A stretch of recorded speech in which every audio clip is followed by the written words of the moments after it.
This Backrooms level takes place on a ship, and it can teleport to any level that has water, even the pool rooms. Hey everyone, I'm Brugly, and in this video, I'm going to be talking about a special Backrooms level called the St. Mary, a ship to nowhere. This one is extremely anomalous, and it could be a new way to fast travel through different levels of the Backrooms. If that sounds cool, stick around. I think you're going to enjoy it. Let's get into it, shall we?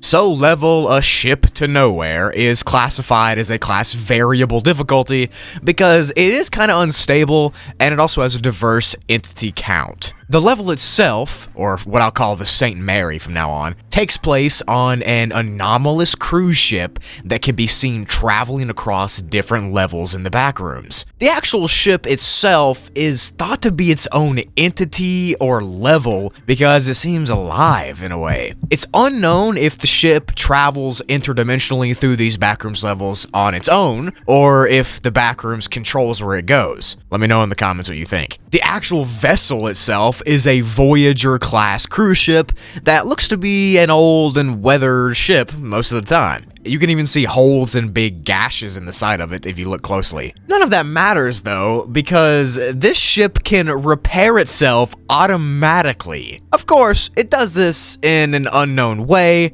but hey, that's the Backrooms for you. Nothing has to make sense. On board of the ship, she has a crew that seems to be made up of faceling entities, very similar to the entities that run the apartment complex on level 13. The facelings really don't do anything because the ship drives and navigates itself, but they think that they take care of the ship and serve it, kind of like it's their master. So, like I said earlier, the ship can travel through different Backrooms levels seemingly with ease. Like normally, a person would have to find an exit or no-clip out of that level to get to the next one, but the St. Mary can just dissolve into different levels with no problems. We have absolutely zero idea how this happens or why it happens, but it does. And you actually might be able to use it to your advantage. You can do that by staying on it until it docks to a level you want to go to, but more on that later. On its own, the ship just floats around through a foggy ocean in the Backrooms. It can wander in this foggy, stormy ocean for days or months, and people who have been on the ship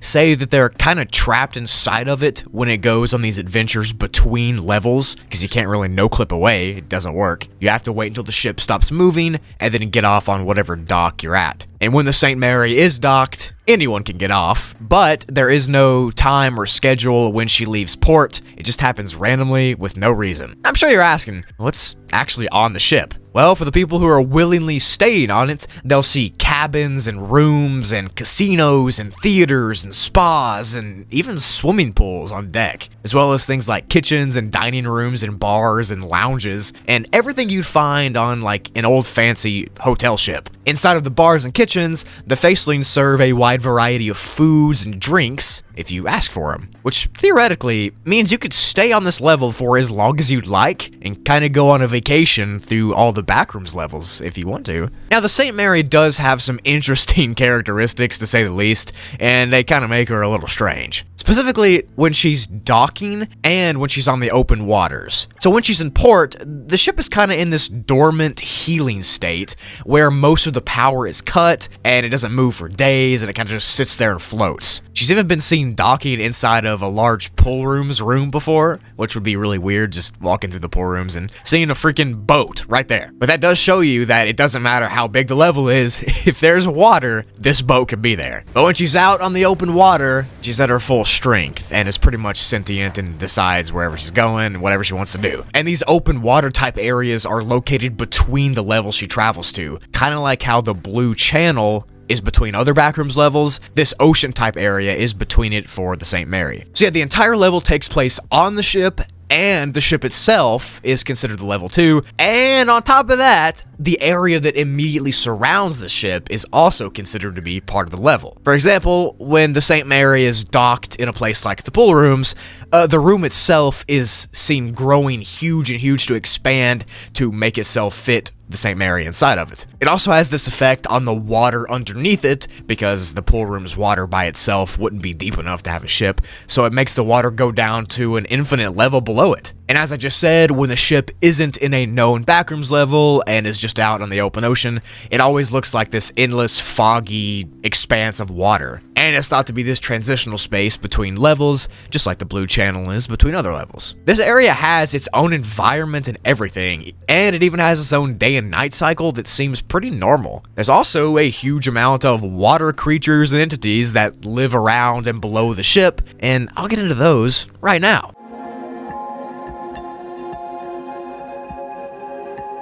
The first ones are these large neon jellyfish things that light up the waters around the boat. They seem to be aggressive, so it's probably not smart to jump overboard or anything. Then there's this starfish-like creature that sort of acts like a parasite in a way because they attach onto the ship and onto other entities and absorb energy from whatever they're attached to. Also, apparently, they're harvested and served as food on the ship. So if you want some fancy starfish, come to the St. Mary and eat it. Next are these carpet stingray type things, which are just huge, massive stingrays that blend into the environment very well, kind of like a gecko. They kind of just change their skin color based on the weather. They're literally so big that they kind of look like islands off in the distance, but they seem docile and nice enough. But of course, the ocean isn't fully safe, because why would it be? The next two entities are scary and thalassophobia inducing, so watch out. The colossal leviathans and the seafarer are the two entities I'm talking about, and the leviathans are just like their name implies. They're hundreds of meters in size,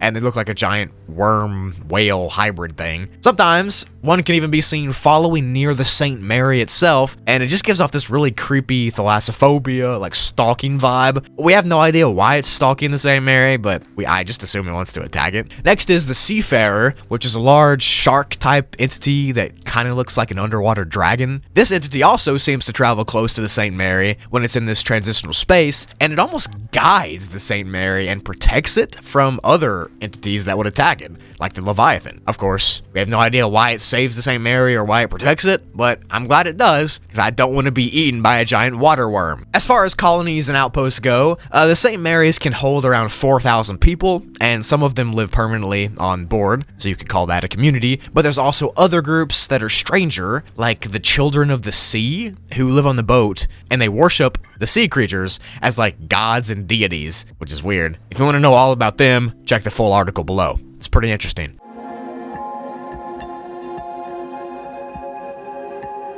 To enter the level, you have a chance to get sent to the ship on any water-based level you go to, but be warned that when you get on it, there is no getting off until you get to the next port. So, to exit, you have to do what I just said and wait till the ship docks somewhere, and when it fully stops, you can get off. So far, it's been seen on level 7, 37, 300, 100, 30, and 155, as well as several others. But also, there's no exact schedule for her travels. She's just always going wherever she wants.